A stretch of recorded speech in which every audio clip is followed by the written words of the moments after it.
प्रदेश में मुनिकीरेती थाना क्षेत्र अंतर्गत शिवपुरी में एक किशोरी के साथ दुष्कर्म के आरोप में पुलिस ने 2 युवकों को गिरफ्तार किया है। आरोपियों में एक नन्ही किशोरी है जिसे कोर्ट के आदेश पर बाल सुधार गृह भेजा गया है। फिलहाल पुलिस पूरे मामले की गहनता से जांच कर रही है। पुलिस का कहना है कि पीड़िता के बयान भी कोर्ट में दर्ज कराए जाएंगे। मुनिकीरेती थाना पुलिस के मुताबिक शिवपुरी निवासी एक नन्ही किशोरी संदिग्ध परिस्थितियों में लापता हो गई थी। सूचना मिलने पर पुलिस ने किशोरी की तलाश शुरू की। मुखबिर की सूचना पर पुलिस ने किशोरी को निर्माणाधीन बिल्डिंग साइट से सकुशल बरामद किया। इस दौरान 2 श्रमिकों को पुलिस ने किशोरी से दुष्कर्म करने के आरोप में गिरफ्तार कर लिया, जबकि एक कम उम्र श्रमिक को अपनी हिरासत में लिया। आयुष अग्रवाल एसएसपी टिहरी का कहना है कि 2 आरोपियों की पहचान सावेज और साकिर निवासी गंगनहर रुड़की हरिद्वार के रूप में हुई है, जबकि तीसरा आरोपी किशोर है। पूछताछ के बाद 2 आरोपियों को गिरफ्तार कर सलाखों के पीछे भेज दिया गया है, जबकि नन्हे किशोर को बाल सुधार गृह भेजा है। मामले में पीड़िता का मेडिकल करा लिया है, अभी मेडिकल रिपोर्ट आनी बाकी है। पीड़िता के बयान भी कोर्ट में दर्ज कराए जाएंगे। पुलिस ने मामले में अग्रिम जांच और कार्रवाई शुरू कर दी है। राज्य उत्तराखंड के वित्त मंत्री प्रेमचंद अग्रवाल को प्राकृतिक आपदाओं के मामले में राजस्व जुटाने के लिए मंत्री समूह में सदस्य नामित किया गया है। इस महत्वपूर्ण दायित्व के लिए मंत्री प्रेमचंद अग्रवाल ने प्रधानमंत्री नरेंद्र मोदी और केंद्रीय वित्त मंत्री निर्मला सीतारमण का आभार प्रकट किया है। जीएसटी परिषद ने किसी राज्य में प्राकृतिक आपदा की स्थिति में विशेष आपदा उपकर लगाने के लिए मंत्रियों के समूह का गठन किया है।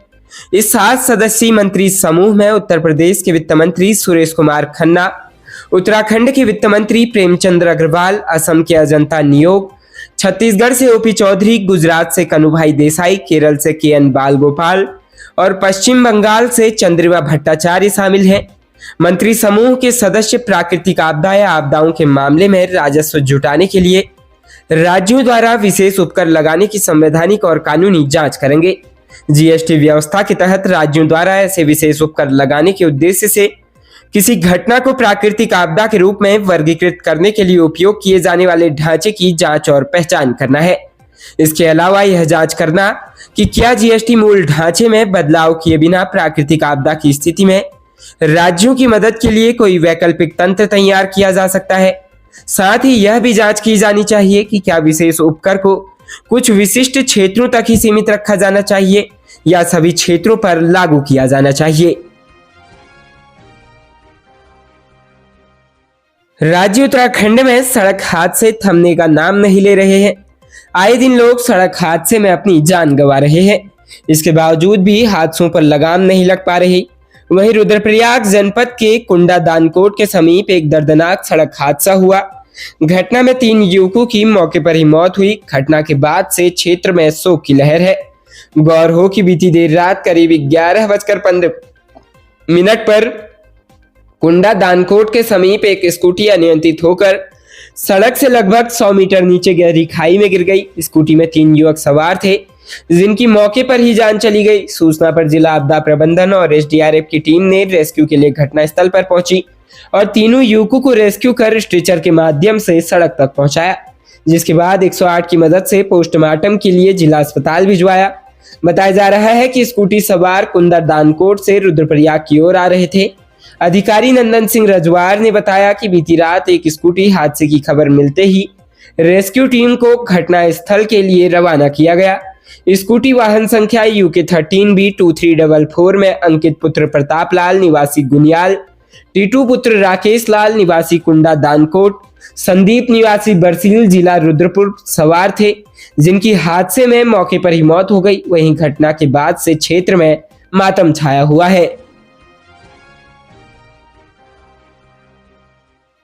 उत्तराखंड में बीते 10 दिनों से मंत्रिमंडल विस्तार की चर्चाएं चल रही है। मुख्यमंत्री पुष्कर सिंह धामी प्रधानमंत्री नरेंद्र मोदी के दौरे के बाद से ही दिल्ली में है। अब इस मामले पर बड़ी खबर आ रही है। बताया जा रहा है कि बीजेपी प्रदेश अध्यक्ष महेंद्र भट्ट को भी आज दिल्ली बुलाया गया। हालांकि महेंद्र भट्ट अपने इस दौरे को सदन की कार्रवाई से जोड़ा है। बीते दिनों महेंद्र भट्ट साफ कर चुके हैं कि जल्द ही उत्तराखंड में कैबिनेट का विस्तार हो सकता है। कुछ मंत्रियों की कुर्सी जा सकती है, कुछ नए चेहरे पुष्कर सिंह धामी की कैबिनेट में शामिल हो सकते हैं। बीते दिनों एक मंत्री द्वारा दिए गए बयान को ढाल बनाकर कुछ संगठन और राजनेता कैबिनेट मंत्री के खिलाफ आक्रोशित हैं। इतना ही नहीं, गढ़वाल सांसद अनिल बलूनी ने भी कोटद्वार में मंत्री के बयान की निंदा की। उन्होंने कहा, उन्हें इस बारे में आलाकमान को जो बताना था वह बता दिया गया है। मतलब साफ है कि प्रदेश की राजनीति में कुछ नेताओं की होली बेरंग तो कुछ नेता रंगों में सरोबार होने वाले हैं। मुख्यमंत्री पुष्कर सिंह धामी दिल्ली में कुछ संगठन के नेताओं के साथ साथ अन्य कुछ कार्यक्रमों में शामिल हो रहे हैं। बताया जा रहा है कि आज रात या फिर कल सुबह तक वह देहरादून पहुंच सकते हैं। दूसरी ओर प्रदेश अध्यक्ष महेंद्र भट्ट दिल्ली पहुंच चुके हैं। कल वह बीजेपी और राज्यसभा से जुड़ी बैठक में शामिल होंगे। महेंद्र भट्ट के मुताबिक सोमवार से सदन की कार्रवाई में पहुंचने के लिए वह आज ही दिल्ली पहुंचे हैं। कैबिनेट विस्तार कब और कैसे होगा, इस बारे में आलाकमान तय करेगा। उन्होंने अपनी तरफ से जो भी जानकारी देनी थी वह आलाकमान को दे दी है। बताया जा रहा है कि एक मंत्री की उम्र तो एक मंत्री के कामकाज का लेखा जोखा उनकी कुर्सी छीन सकता है। उत्तराखंड में डिजिटल अरेस्ट स्कैम के मामले बढ़ते जा रहे हैं। एसटीएफ की टीम ने डिजिटल अरेस्ट स्कैम के एक मामले का भंडाफोड़ करते हुए घटना के मास्टरमाइंड आरोपी को झारखंड से गिरफ्तार किया। जीएमएस रोड देहरादून निवासी एक पीड़ित को साइबर ठगों ने डिजिटल अरेस्ट कर 32,31,798 रुपए की धनराशि ठगी थी।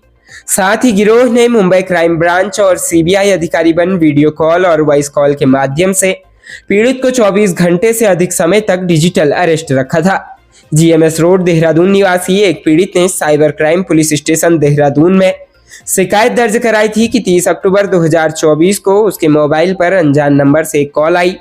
कॉल करने वाले ने खुद को डीएचएल कुरियर कंपनी से बताकर कहा कि उसके नाम के पार्सल को मुंबई सीमा शुल्क ने पासपोर्ट, क्रेडिट कार्ड और एमडीएमए जैसी अवैध वस्तुओं के कारण जब्त कर लिया है। उसके बाद कॉल को मुंबई क्राइम ब्रांच अंधेरी से बात करने के लिए ट्रांसफर कर दिया गया। फिर उसे किसी पुलिस वाले से जोड़ा गया। उसने व्हाट्सएप कॉल कर पार्सल के बारे में पूछताछ की। वरिष्ठ सीबीआई अधिकारी बनकर 24 घंटे के अंदर गिरफ्तारी का डर दिखाकर वीडियो कॉल पर गिरफ्तारी वारंट और सुप्रीम कोर्ट का एक नोटिस दिखाया। आरोपियों ने पीड़ित को पूछताछ के लिए मुंबई पुलिस स्टेशन आने या फिर वीडियो कॉल पर ही अपना पक्ष रखने का विकल्प दिया। साइबर ठगों ने पीड़ित से दिन भर की गतिविधियों की जानकारी ली और उसे कहीं भी यात्रा नहीं करने के लिए कहा गया। पीड़ित ने इनके षड्यंत्र में फंसकर जेल जाने के डर से यह बात किसी से साझा नहीं की। 30 अक्टूबर को दोपहर 2 बजे से 24 घंटे वीडियो और ऑडियो कॉल की निगरानी में डिजिटल रूप से गिरफ्तार रहा। जब तक पीड़ित को इस घोटाले की जानकारी हुई तब तक आरोपियों ने पीड़ित को अलग अलग तरीकों से अपने जाल में फंसाकर और बताए गए बैंक खातों में पैसा जमा कराने के लिए डरा धमका कर मजबूर कर लिया था, यह बताते हुए कि किसी भी अवैध लेन देन को ट्रैक करने के लिए निगरानी खाते हैं और ये 24-48 घंटों में मेरे खाते में वापस कर दिए जाएंगे।